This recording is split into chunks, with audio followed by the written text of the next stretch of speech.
ಎಲ್ಲ ಗುರು ಹಿರಿಯರಲ್ಲಿ ನಮಸ್ಕರಿಸುತ್ತಾ ಈ ಒಂದು ಲಿಂಗೈಕ ಸಂಗನಬಸವ ಮಹಾಸ್ವಾಮಿಗಳವರ ಸ್ಮರಣೋತ್ಸವ ಹಾಗೂ ಶ್ರೀ ಗುರುಸಿದ್ಧ ಮಹಾಸ್ವಾಮಿಗಳ ಪಟ್ಟಾಧಿಕಾರದ ಸವಿನೆನಪು ಹಾಗೂ ಸಮಾರೋಪ ಸಮಾರಂಭದ ದಿವ್ಯ ಸಾನ್ನಿಧ್ಯ ವಹಿಸಿದಂತ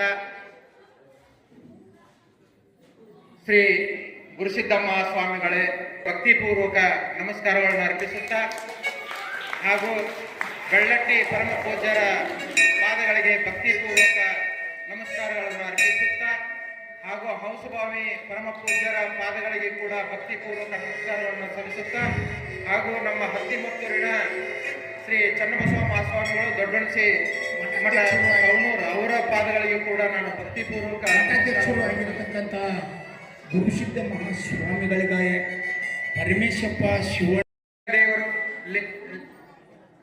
ಲಿಂಗದೇವರು ಗೊಲ್ಗೇರಿ ಪರಮ ಪೂಜ್ಯರ ಪಾದಗಳಿಗೂ ಕೂಡ ಭಕ್ತಿಪೂರ್ವಕ ನಮಸ್ಕಾರಗಳನ್ನು ಅರ್ಪಿಸುತ್ತಾ ಗುಡ್ಡದ ಅಣ್ಣವೇರಿ ಪರಮ ಪೂಜ್ಯರ ಪಾದಗಳಿಗೂ ಕೂಡ ಭಕ್ತಿಪೂರ್ವಕ ನಮಸ್ಕಾರಗಳನ್ನು ಅರ್ಪಿಸುತ್ತಾ ಅದೇ ರೀತಿ ಈ ಕಾರ್ಯಕ್ರಮದಲ್ಲಿ ಭಾಗಿಯಾದಂಥ ನಮ್ಮ ನಾಯಕರು ಹಾಗೂ ಮಾಜಿ ಶಾಸಕರಾದಂಥ ವಿರೂಪಾಕ್ಷಣ್ಣ ಬಳ್ಳಾರಿ ಅವರೇ ಹಾಗೂ ಸಹಕಾರಿ ಸಂಘದ ನಿರ್ದೇಶಕರಾದಂಥ ನಮ್ಮ ಮುತ್ತಣ್ಣ ಎಲಿಗಾರ್ ಅವರೇ ಹಾಗೂ PLD ಬ್ಯಾಂಕಿನ ನಿರ್ದೇಶಕರಾದಂಥ ಪರಮೇಶ್ವರನ ಶಿವಣ್ಣವರೇ ಹಾಗೂ ಇನ್ನೋರ್ವ ಮಂದಯ್ಯ ಹಿರೇಮಠ ಅವರೇ ಹಾಗೂ ಶಂಬಣ್ಣ ಬಸಗಣ್ಣಿ ಅವರೇ ಹಾಗೂ ನಮ್ಮ ಮಂಡಲದ ಅಧ್ಯಕ್ಷರಾದಂಥ ನಮ್ಮ ಮಾರುತಿ ಗೊರವಾರ್ ಅವರೇ ನೀಲಪ್ಪ ಚಾವಡಿ ಅವರೇ ಹಾಗೂ ಅಗಡಿ ಗ್ರಾಮದ ಎಲ್ಲ ಸದ್ಭಕ್ತ ಸದಸ್ಯರೇ ಹಾಗೂ ತಾಯಂದರೇ ಮುದ್ದು ಮಕ್ಕಳೇ ಬಂಧುಗಳೇ, ಈಗಾಗಲೇ ಪ್ರವಚನಗಳನ್ನ ತಾವು ಆಲಿಸಿದ್ದೀರಿ. ನಮ್ಮ ಹಾವೇರಿ ಶಿವಶರಣರ ನಾಡು, ದಾರ್ಶನಿಕರ ನಾಡು, ಭಕ್ತಿ ಪಂಥಗಳನ್ನ ಉಣಬಡಿಸಿದ ನಾಡು ಅಂತ ನಾ ಹೇಳಕ್ ಇಷ್ಟಪಡ್ತೀನಿ ಬಂಧುಗಳೇ. ಇವತ್ತ ಹಾವೇರಿಗೆ ಮರಿ ಕಲ್ಯಾಣ ಅನ್ನತಕ್ಕಂಥ ಹೆಸರು ನಮ್ಮಲ್ಲಿ ಹಾವೇರಿ ಜಿಲ್ಲೆಯಲ್ಲಿ ಇರ್ತಕ್ಕಂಥ ಬಸವ ತತ್ವದ ಅನೇಕ ಮಠಗಳು ಇವತ್ತ ಅನ್ನದಾಸೋಹವನ್ನ ಮಾಡ್ತಾ ಇದ್ದಾವೆ, ಶಿಕ್ಷಣ ದಾಸೋಹವನ್ನ ಮಾಡ್ತಾ ಇದ್ದಾವೆ, ಜ್ಞಾನ ದಾಸೋಹವನ್ನ ಇವತ್ತ ನಮ್ಗೆ ಉಣಬಡಿಸ್ತಾ ಇದ್ದಾವೆ. ಇವತ್ತ ನಾವೆಲ್ಲರೂ ಇವತ್ತ ಈ ಮಟ್ಟಕ್ಕೆ ಶಿಕ್ಷಣವಂತರಾಗಿದ್ದೀವಿ, ಒಳ್ಳೆ ಸನ್ಮಾರ್ಗದಲ್ಲಿ ನಾವು ನಡೀತಾ ಇದ್ದೀವಿ, ನಾವು ಎಲ್ಲರನ್ನು ಪ್ರೀತಿ ವಿಶ್ವಾಸದಿಂದ ಕಾಣ್ತೀವಿ ಅಂತ ಹೇಳಲಿಕ್ಕೆ ನಮ್ಮ ಮಠಗಳು ಕಾರಣ ಅಂತ ನಾನು ಹೇಳಕ್ ಇಷ್ಟಪಡ್ತೀನಿ ಬಂಧುಗಳೇ. ಇವತ್ತ ನಾವು ಯಾರ್ದಾದ್ರೂ ಒಂದು ಸ್ನೇಹ ಮಾಡಬೇಕು, ಒಂದು ಅವರ ಜೊತೆಗೆ ನಾವು ಬಾಳ್ಬೇಕಂದ್ರೆ ಕೂಡ ನಾವು ಎಚ್ಚರದಿಂದ ಬದುಕಬೇಕು. ಇದು ನಮ್ದು ಸರ್ವಜ್ಞನ ನಾಡು, ಕನಕದಾಸರ ನಾಡು, ಶಿಶುನಾಳ ಶರೀಫರ ನಾಡು. ಕನಕದಾಸರು ಮತ್ತು ಇದು ಯಾರು ಸರ್ವಜ್ಞರು ಹೇಳ್ತಾರೆ, ಬಲ್ಲವರ ಒಡನಾಟ ಬೆಲ್ಲವನ್ನು ಮೆದ್ದಂತೆ, ಅಲ್ಲು ಹೋದೆಂಬ ಅಜ್ಞಾನಿ ಒಡನಾಟ ಕಲ್ಲು ಹಾದಂತೆ ಸರ್ವಜ್ಞ ಅಂತಕ್ಕಂಥ ಮಾತನ್ನು ಹೇಳ್ತಾರೆ. ಅಂದ್ರೆ ನಾವು ಯಾವಾಗಲೂ ಎಂಥವ್ರ ಜೊತೆಗೆ ನಾವು ಸ್ನೇಹ ಮಾಡಬೇಕು, ಎಂಥವ್ರ ಜೊತೆಗೆ ನಾವು ಸಂಬಂಧಗಳನ್ನು ಇಟ್ಕೋಬೇಕು. ಈ ಸಂಬಂಧಗಳನ್ನು ಇಟ್ಕೊಂಡ್ರೆ ನಮ್ಮ ಬದುಕು ಯಾವ ರೀತಿ ಆಗತ್ತೆ ಅನ್ನೋದ್ರ ಬಗ್ಗೆ ಸರ್ವಜ್ಞರವರು ಬಹಳ ಚೆನ್ನಾಗಿ ಹೇಳಿದ್ದಾರೆ. ಅದೇ ರೀತಿ ಇನ್ನೊಂದು ವಚನಗಳಲ್ಲಿ ಕೂಡ ಹೇಳ್ತಾರೆ, ಸಜ್ಜನರ ಸಂಘವು ಹೆಜ್ಜೆನೋ ಸವದಂತೆ, ದುರ್ಜನರ ಸಂಘವು ಕೊಚ್ಚೆ ನೀರಿನಂತೆ ಅಂತಕ್ಕಂಥ ಮಾತನ್ನು ಕೂಡ ವಚನವನ್ನು ಕೂಡ ಸರ್ವಜ್ಞರವರು ಹೇಳ್ತಾರೆ. ನಾವು ಎಂಥ ವ್ಯಕ್ತಿ ಜೊತೆ ನಾವು ಸ್ನೇಹ ಬೆಳೆಸ್ತೀವಿ, ಎಂಥ ವ್ಯಕ್ತಿ ಜೊತೆಗೆ ನಾವು ಸಂಬಂಧಗಳನ್ನು ಇಟ್ಕೊಳ್ತೀವಿ, ಅದು ನಮ್ಮನ್ನ ಅದೇ ನಿಟ್ಟಿನಲ್ಲಿ ತಗೊಂಡೋಗುತ್ತೆ. ನಾವು ಒಳ್ಳೆಯವ್ರ ಜೊತೆ ನಾವು ಸ್ನೇಹ ಬೆಳೆಸಿದ್ರೆ ನಾವು ಒಳ್ಳೆಯವರಾಗ್ತೀವಿ. ನಾವು ದುರ್ಜನರ ಜೊತೆ ಸ್ನೇಹ ಸಂಘವನ್ನು ಬೆಳೆಸಿದ್ರೆ ನಾವು ಕೂಡ ದುರ್ಜನರಾಗ್ತೀವಿ, ಕೆಟ್ಟವರಾಗ್ತೀವಿ, ನಾವು ಹಾಳಾಗ್ತೀವಿ, ನಮ್ಮ ಮನೆ ಕಳ್ಕೊಂತೀವಿ ಅಂತ ನಾ ಹೇಳಕ್ ಇಷ್ಟಪಡ್ತೀನಿ ಬಂಧುಗಳೇ. ಅದೇ ರೀತಿಯಾಗಿ ಅಣ್ಣ ಬಸವಣ್ಣವರು 12ನೇ ಶತಮಾನದಲ್ಲೇ ಸಂವಿಧಾನವನ್ನು ರಚನೆ ಮಾಡಿದ್ರು.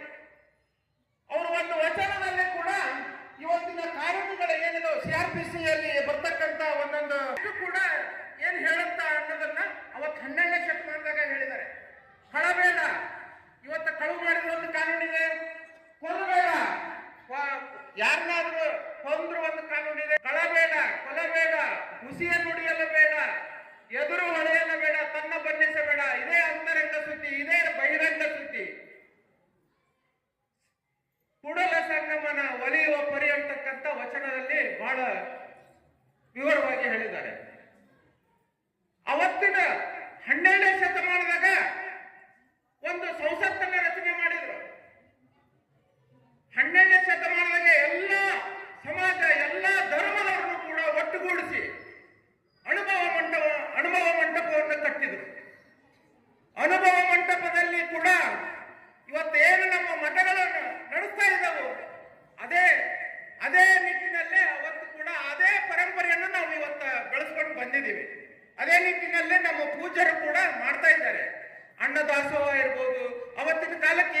ಏನು ಕಟಿಂಗ್ ಮಾಡೋರ್ಗೊಂದು ಕಾಯಕ, ಬಟ್ಟೆ ಹೊಲಿಯೋರ್ಗೊಂದು ಕಾಯಕ, ದಾಸೋಹ ಮಾಡೋರ್ಗೊಂದು ಕಾಯಕ, ಹಿಂಗ ಅನೇಕ ಅವತ್ತೇನು 12ನೇ ಶತಮಾನದಲ್ಲಿ ಶಿವಶರಣರು ಇದ್ರು, ಅವರ ಒಂದು ಮಾರ್ಗದರ್ಶನ, ಅವರ ಒಂದು ಏನು ಚಿಂತನೆಗಳನ್ನ ಇವತ್ತಿಗೂ ಕೂಡ ನಮ್ಮ ಮಠ ಮಾನ್ಯಗಳು ನಮ್ಮನ್ನು ಕೂಡ ನಮ್ಮ ಸನ್ಮಾರ್ಗದಲ್ಲಿ ನಡೆಸ್ಕೊಂಡು ಹೋಗ್ತಾ ಇದ್ದಾವೆ ಬಂಧುಗಳೇ.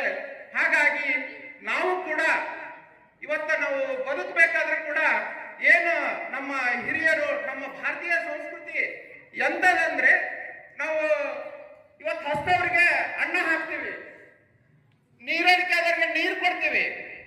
ಅಂದ್ರೆ ಯಾರಿಗೂ ಕೆಟ್ಟದ್ದು ಬಯಸಲಾರ್ದಂತ ಮನಸ್ಸಿದ್ದಂಥವ್ರು ನಾವು ಭಾರತೀಯರು. ಅಂದ್ರೆ ಅದು ಹೆಂಗ ನಮಗೆ ಬಂದೈತಪ್ಪ ಅಂದ್ರೆ ನಮ್ಮ ಮಣ್ಣಿನಲ್ಲೇ ಬಂದೈತಿ, ನಮ್ಮ ಈ ಭೂಮಿ ಮಣ್ಣಿನಲ್ಲಿ ಬಂದೈತಿ, ನೀರಿನಲ್ಲಿ ಬಂದೈತಿ. ಆ ನಿಟ್ಟಿನಲ್ಲಿ ನಾವು ಕೂಡ ಇವತ್ತ ಬದುಕಬೇಕು. ಎಲ್ಲರಿಗೂ ಕೂಡ ನಾವು ಯಾರಿಗೆ ಕೆಟ್ಟದ್ದು ಮಾಡಬಾರ್ದು. ನಾವು ಏನಾದ್ರೂ ಕೆಟ್ಟದ್ದು ಮಾಡಿದ್ರೆ ನಮಗೆ ಕೆಟ್ಟದ್ದಾಗುತ್ತೆ. ಏನು ಬಿತ್ತೀವಿ ನಾವು ಅದನ್ನ ಬೆಳಿತೀವಿ. ಜೋಳ ಬಿತ್ತಿ ಗೋಧಿ ಬೆಳೆಯಕ್ಕಾಗಲ್ಲ, ಜೋಳ ಬೆಳೆಯಕ್ಕಾಗಲ್ಲ. ಗೋಧಿ ಬಿತ್ತಿದ್ರೆ ಗೋಧಿ ಬೆಳಿತೀವಿ, ಜೋಳ ಬಿತ್ತಿದ್ರೆ ಜೋಳ ಬೆಳಿತೀವಿ. ಅಂದ್ರೆ ಕೆಟ್ಟದ್ದು ಮಾಡಿದ್ರೆ ನಮ್ಗೆ ಕೆಟ್ಟದ್ದಾಗುತ್ತೆ. 10 ಜನ ನಮಗೆ ಕೆಟ್ಟದ್ದು ಮಾಡ್ತಾರೆ, ನಾವು ಒಬ್ಬರಿಗೆ ಒಳ್ಳೇದು ಮಾಡಿದ್ರೆ 10 ಜನ ನಮ್ಗೆ ಒಳ್ಳೇದು ಮಾಡ್ತಾರೆ. ಹಾಗಾಗಿ ನಾವು ಕೂಡ ಇವತ್ತಿನ ಕಾಲದಾಗ ಹಂಗಂದ್ರೆ ಸ್ವಂತ ತಂದೆ ತಾಯಿ ನೋಡ್ಕೊಳ್ಳಲ್ಲ, ಅಣ್ಣತಮ್ಮರು ನೋಡ್ಕೊಳ್ಳಲ್ಲ, ದ್ವೇಷ ಸಾಧಿಸ್ತಾರೆ, ಕೊಲೆ ಮಾಡ್ತಾರೆ, ಸುಲಿಗೆ ಮಾಡ್ತಾರೆ. ಯಾಕ್ರಿ? ಎಷ್ಟು ದಿವಸ ಬದುಕ್ತೀರಿ ನೀವು? ಎಷ್ಟು ದಿವಸ ಬದುಕ್ತೀರಿ? ಏನ್ ಕಟ್ಕೊಂಡು ಹೋಗ್ತೀರಿ ಹೇಳ್ರಿ? ನಾನು ಏನಾದ್ರೂ ಆಯ್ತಂದ್ರೆ ಏನ್ ಕಟ್ಕೊಂಡು ಹೋಗ್ತೀರಿ? ಗರ್ಗದ ಮಡವಾಳಪ್ಪನವ್ರು ಹೇಳ್ತಾರೆ, ಅಣ್ಣವು ತನ್ನಲ್ಲಿರುವ ತನಕ ಎಲ್ಲರೂ ನನ್ನವರೆನ್ನುವರು, ಅಣ್ಣವು ತನ್ನಲ್ಲಿ ತೀರಿದ ಮರುದಿನ ನನ್ನವರೆನ್ನುವರು ಯಾರಿಲ್ಲ.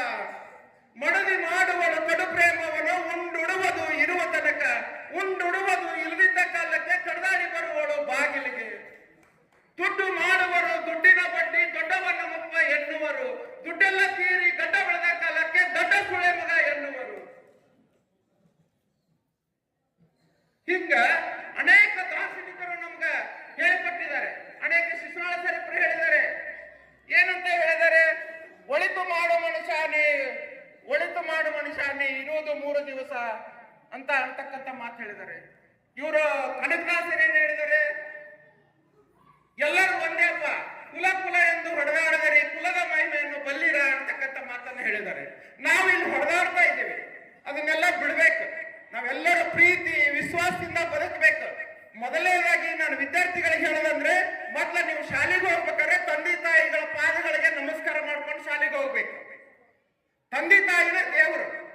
ನಂತರ 2ನೇ ಗುರು ಯಾರಂದ್ರೆ ನಮ್ಮ ಮಠಾಧೀಶರು.